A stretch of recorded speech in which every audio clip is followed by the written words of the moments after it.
Bismillahirrahmanirrahim. Assalamu alaikum. I'm Dr. Sabeen Khurshid and Assalamu alaikum. Dr. Raza हमारे साथ मौजूद हैं, जी वालेकुम कंसल्टेंट अस्सलाम। डॉक्टर रजा आज के सेशन में एक कॉमन जो क्वेश्चन है और जो एड्रेस किया जाता है कि किसी को अगर कोविड-19 डिजीज है और उसकी इलामात जो है वो रिजॉल्व हो गई हैं, ख़त्म हो गई हैं, बुखार भी नहीं है, तो और वो मरीज के तौर पे एडमिटेड है हॉस्पिटल में, तो उसको डिस्चार्ज करने का क्या क्राइटेरिया होना चाहिए? क्या उसका टेस्ट, ऐसे पेशेंट का टेस्ट दोबारा रिपीट होना चाहिए? अच्छा, इसमें जो बड़ी इंटरेस्टिंग बात आपने की है, मेरा सवाल आपसे ये है कि ऐसे मरीज को दाखिली क्यों किया गया? क्योंकि सब मरीजों को दाखिले की तो जरूरत होती नहीं है। तो सबसे पहले तो आपने उसकी फिटनेस देखनी है मरीज की कि क्या मरीज इतना ठीक हो गया कि वो घर वापस आ सके, क्योंकि उम्मीद है कि इस मरीज को इस सूरत में दाखिल किया गया होगा कि उसकी तबीयत खराब थी। तो अब अगर तो उसकी अलामात बिल्कुल ठीक हो गई हैं, उसकी खांसी बेशक चलती रहे लेकिन उसको बुखार वगैरह नहीं है, तो वो जो शख्स है वो दूसरों के लिए नुकसान का बायस नहीं बनेगा, और जो उसकी एक दूसरे बंदे को इन्फेक्शन लगाने की जो सलाहियत है वो खत्म समझी जाती है। तो मेरे ख्याल में एक जो मेरा मेडिकल वायरोलॉजिस्ट के हिसाब से ख्याल है कि ऐसे बंदों को अगर उनका बुखार उतर चुका है बगैर पैरासिटामोल या इस तरह की दवाई खाए हुए और तकरीबन 2 दिन गुजर चुके हैं बुखार उतरे हुए, तो ऐसे बंदे को आप दोबारा बाहर ला सकते हैं हॉस्पिटल से, घर से, ये जाके बाजार जा सकते हैं, घुल मिल सकते हैं। तो मेरे हिसाब से तो जो आपके अलामात और सिम्टम्स हैं उसके ऊपर जाना चाहिए। आपका क्या ख्याल है? पाकिस्तान में क्या हो रहा है इस वक़्त? पाकिस्तान में जनरली जो है स्वैब दोबारा लिया जाता है ऐसे मरीजों का, और उसमें ये है कि 24 घंटे के दौरान वक्फा रखकर ना 2 स्वैब लिए जाते हैं, अगर वो दोनों नेगेटिव हैं, उनमें वायरस की तशखीस नहीं होती पीसीआर से, तो फिर पेशेंट को यूजुअली डिस्चार्ज किया जाता है। तो लेकिन ये क्राइटेरिया है। उसकी क्या लॉजिक है बीच में कि आप पीसीआर टेस्ट क्यों करते हैं उसके लिए? अब उसमें देखिए, यूजुअली ये जो पेशेंट्स हैं ये शेड कर सकते हैं virus for a prolong time. हम ये नहीं कह सकते एक सिंगल पीसीआर करके कि जी अगर वो पॉजिटिव है कि ये जो है ना वायबल या जिंदा वायरस है, ये सिर्फ शेड कर रहे हैं डेड वायरस या मुर्दा वायरस हम डिटेक्ट कर रहे हैं। नहीं, लेकिन तो देखिए मुर्दा समटाइम्स आपकी बात ठीक है कि मैं इस बात को मानता हूँ कि एसिम्प्टोमेटिक शेडिंग, और बल्कि आप उसको ये कह लें कि एक एक्यूट इन्फेक्शन के बाद जो उसकी शेडिंग है उसका कंट्रोल कई लोगों में काफ़ी देर के बाद जाके होता है। लेकिन मैं अभी आपको एक मिसाल देता हूँ कि हमने अभी एक बड़े लेवल पे स्क्रीनिंग की अपने हॉस्पिटल के अंदर, और उसमें एक ऐसा बंदा पॉजिटिव आया जो कि 6 हफ्ते पहले जिसको इन्फेक्शन हुई थी। तो ये जो और वो बंदा आम काम कर रहा था अपना, उसको किसी किस्म का कोई मसला नहीं था, और हमारा नहीं ख्याल था कि उसने आगे किसी और को इन्फेक्शन पास किया, और इसका इत्तेफाक से टेस्ट हो गया, उसकी जरूरत नहीं थी। तो अगर आप पीसीआर टेस्ट के ऊपर रिलाय करेंगे तो आपको काफी जो एक खास उसकी प्रोपोर्शन जो है वो पॉजिटिव जरूर मिलेगी। और यहाँ पे आपको सबीन ये पता है अच्छी तरह कि ये जो एसिम्प्टोमेटिक शेडिंग है, ये तो काफी और वायरसेस में देखी जाती है। रेस्पिरेटरी वायरसेस में लोग जो हैं वो पॉजिटिव रहते हैं अगर किसी वजह से आप उनको टेस्ट करें। अब जो आपने डेड वायरस की बात की, अब इसमें अगर तो वायरस डेड है तो सिस्टम को फ्लश आउट होने में तो टाइम ज्यादा नहीं लगेगा ना, कितने दिनों में हो जाएगा? 1 दिन में, 2 दिन में? तो इसका मतलब है इन्फेक्शन किसी न किसी लेवल पे तो मौजूद है। लेकिन अब कल्चर और पीसीआर में फ़र्क है। अब आपको ये नहीं पता कि ये जो वायरस है, ये वायबल वायरस है कि नहीं है, सिर्फ़ आपको ये पता है कि उसके अंदर वो जीन मौजूद हैं जिसका आपने पीसीआर किया है।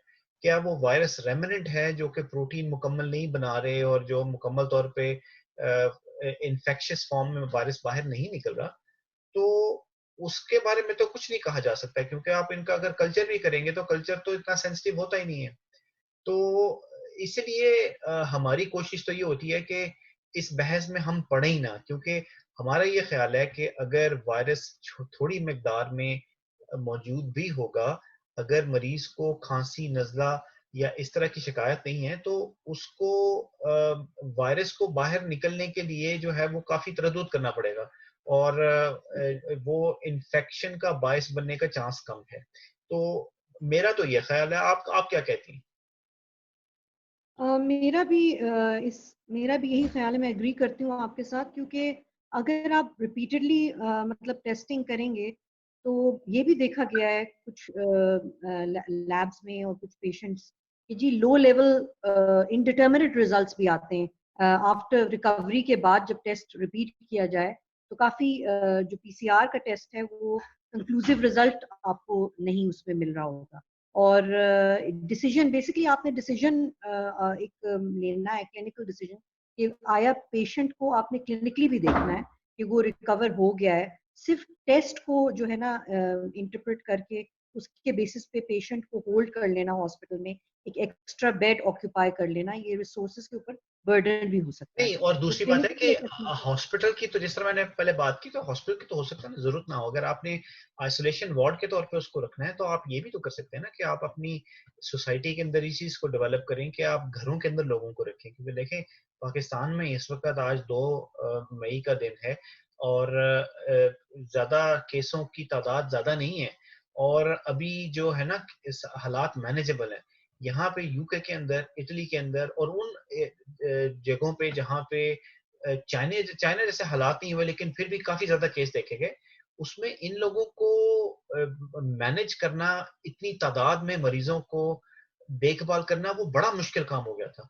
तो जब शुरू के अंदर हमारे थोड़े मरीज़ आए तो हमने हर मरीज़ का रोज़ के हिसाब से पीसीआर किया, हमने उसका स्टूल सैंपल टेस्ट किया, यूरिन लेके गए उसके एनालिसिस के लिए, ब्लड सैंपल में टेस्ट किया। क्योंकि उस वक़्त लोगों को वायरस का पता नहीं था सही तरह और लोग बड़े जो थे वो जोशीले अंदाज़ में इस चीज़ को डील कर रहे थे। लेकिन जैसे ही ये चीज़ आगे बढ़ी है तो बाकी सारे टेस्ट बंद हो गए हैं और सिर्फ़ एक तशख़ीस के लिए, डायग्नोसिस के लिए टेस्ट करते हैं हम और उसके बाद उस चीज़ को हम भूल जाते हैं। सिर्फ़ मरीज़ को इस बात का हमने देखना है कि क्या उसको एडमिशन की ज़रूरत है कि नहीं। और आपको भी पता है 85% प्लस जो केसेज़ हैं वो वैसे ही ठीक हो जाते हैं और जो सिर्फ़ एक कंसर्न की बात है कि आप कंट्रोल करें पैंडेमिक को और ये जो कंट्री के लेवल के ऊपर चीज़ फैली हुई है, उससे बचाने के लिए आपने मरीज़ को अंदर रखना है। मरीज़ के लिए आप कुछ नहीं कर रहे, आप अपने लिए कर रहे हैं, दूसरों के लिए कर रहे हैं। और उस मरीज़ बेचारे का क्या कसूर है जिसको कि आपने 14 दिन के लिए घर रख लिया, अब आप 7 दिन उसको कहते हैं कि वो यानी सिर्फ 7 दिन में सिम्पटम जाएँगे। 1 दिन के बाद आप उसका पीसीआर टेस्ट करेंगे, 2 दिन के वक़्फ़े के बाद आप उसका दोबारा एक और टेस्ट करेंगे, तो कोई 12-13 दिन तो आपने उसको उधर ही फँसा दिया अंदर। तो ये कॉशियस अप्रोच है थोड़ी-सी, ये की जाती है और ये जहाँ पे रिसोर्सेज़ जिस मुल्क में होते हैं, वहाँ पे करना फिर भी इसकी समझ आती है। अगर आपने मरीज़ों से पैसे चार्ज करने हैं, आपके पास लेबोरेटरी में टेस्ट करने की सलाहियत बहुत ज़्यादा नहीं है और सरकारी खाते में तो ना होने के बराबर अगर है, तो आप ये मरीज़ों के साथ ज़ुल्म क्यों करते हैं? बिल्कुल। और अब मैं एक और क्वेश्चन इससे रिलेटेड है, जो हेल्थ केयर वर्कर्स हैं जिनको ये कोविड-19 हो चुका हो और वो भी रिकवरी फेज में है, तो उनका वापस काम पे आने का क्या क्राइटेरिया होना चाहिए? उनको भी देखा जा रहा है कि उनको भी रीस्वैप किया जाता है। नहीं, नहीं, तो ये जो मैंने आपको बताया अभी एक आम बंदे का जो कि हेल्थ केयर वर्कर यानी कि हॉस्पिटल्स या मरीजों के साथ काम करने वाला बंदा नहीं है। उसमें और उसमें कोई फ़र्क नहीं है। हम हेल्थ केयर वर्कर्स को और आम बंदे में कोई किसी किस्म का हम उसमें फ़र्क नहीं रखते और जैसे ही जो हमारा स्टाफ है उसके अलामात ख़त्म होते हैं, 7 दिन गुज़र गए होते हैं और 2 दिन से वो बेबुखार बैठा होता है, तो वो काम पे वापस आ जाता है। अच्छा डॉक्टर रज़ा, एक और सवाल है, जो जिन कुछ मरीज़ होते हैं जैसे स्पेशल पॉपुलेशन जिन्हें हम कहते हैं, या जिनका क़ुव्वत मुदाफ़िअत जिनकी कमज़ोर है, मसलन ट्रांसप्लांट के पेशेंट्स हैं या पेशेंट्स जिनको कोई ऐसी दवाई ले रहे हैं जिसकी वज़ह से उनका इम्यून सिस्टम जो है वो कमज़ोर हो गया है, जैसे स्टेरॉइड हाई डोज़ स्टेरॉइड्स पे होते हैं ऐसे मरीज़, तो उनके लिए क्या क्राइटेरिया है? क्या उनका कोई डिफरेंट उनको डिफरेंट तरीके से मैनेज किया देखिए जाता है? उसमें जो सबसे बड़ा कंसर्न तो ये होता है ना कि क्या ये पेशेंट जो वल्नरेबल आपने ग्रुप बताया, क्या इनको इस बात का चांस है कि इनकी डिजीज जो है वो बहुत सीवियर होगी? क्योंकि अमूमी तौर पे जितनी भी इन्फेक्शंस में ये देखा गया कि जैसे ही लोगों की कुव्वत मुदाफ़ित कमज़ोर होनी शुरू हो जाती है, जैसे वो बूढ़े होने शुरू हो जाते हैं या उनका कोई ट्रांसप्लांट हुआ होता है या कोई ऐसी दवाई खा रहे हैं जिससे कि आपने जिससे बताया कुव्वत मुदाफ़त कम हो जाती है, तो उनमें शदीद बीमारी और मौत का चांस जो है ना वो बढ़ जाता है। लेकिन इस इन्फेक्शन के साथ ये चीज़ देखी नहीं गई और हमने भी काफ़ी यहाँ पे हीमेटोलॉजी में जो कि कैंसर के मरीज़ आते हैं या जिनको कीमोथेरेपी दी गई होती है या जो हाई डोज़ स्टेरॉइड्स पे होते हैं, उनमें हमने डेथ्स और उनमें हमने शदीद बीमारी अभी तक नहीं देखी। जो इसमें उनके साथ क्या करना चाहिए उनको मैनेज करने के हिसाब से यानी एज़ अ डॉक्टर आप क्या देखते हैं? तो इन्फेक्शन से बचाव ही उसका एक वाहिद तरीका है। एक दफ़ा किसी को इन्फेक्शन हुई तो फिर आप अ, कुछ भी नहीं कर सकते जिससे कि उनकी बीमारी, उनकी शदीद बीमारी और उनकी आईसीयू एडमिशन्स या उनकी मौत के ऊपर आपका कंट्रोल बहुत कम रह जाता है। कोई दवाई ऐसी नहीं है जो कि इसको कंट्रोल कर सके। अभी सारी बातें ट्रायल की हो रही हैं, मुख्तलिफ किस्म के रिज़ल्ट्स आ रहे हैं। एक ट्रायल आपको अच्छी खबर देता है, दूसरा ट्रायल वो अच्छी खबर को कैंसल कर देता है। तो ये सारी की सारी कहानियाँ हैं अभी और जो सबसे इसका जो बेहतरीन तरीका है कि आप वायरस से बचें, खुद को भी बचाएँ और दूसरों को भी बताएँ कि उसको कैसा कैसा बचाया जाता है। तो ये हम लोग कर रहे हैं। तो एक जो इस ग्रुप को शील्डेड पेशेंट का नाम दिया गया है, यानी कि आपने उनको मुकम्मल तौर पे जिस तरह मैंने कई दफ़ा ये इस्तेमाल किया लफ्ज़ किला बंद करके रख दिया कि आप उनको कभी भी जो है ना बाहर निकलने नहीं देते और उनका हर तरह से ख़्याल रखते हैं। अब बर्तानिया में तो हुकूमत की भी ज़िम्मेदारी है, तो अगर अकेले बंदे भी हैं ऐसे, तो उनके लिए वो सरकारी तौर पे फिर इंतज़ाम करते हैं। लेकिन अगर आपको अपने नियर्स एंड डियर्स का, अपने दोस्तों का, अपने रिश्तेदारों का ख़्याल है, तो ये इन्फेक्शन जो है इसको फैलाने से बचाएँ और इन्फेक्शन फैलाने का सबसे अच्छा तरीका क्या है? कि आप मिलें-जुलें, एक-दूसरे से गले मिलें, ऐसी जगहों पे जाएँ जहाँ पे और बहुत सारे लोग इकट्ठे होंगे, तो इन्फेक्शन को फैलने में बहुत ज़्यादा मदद मिलेगी, वो आपको दवा देगा। यानी फिजिकल डिस्टेंसिंग बहुत इम्पोर्टेंट है।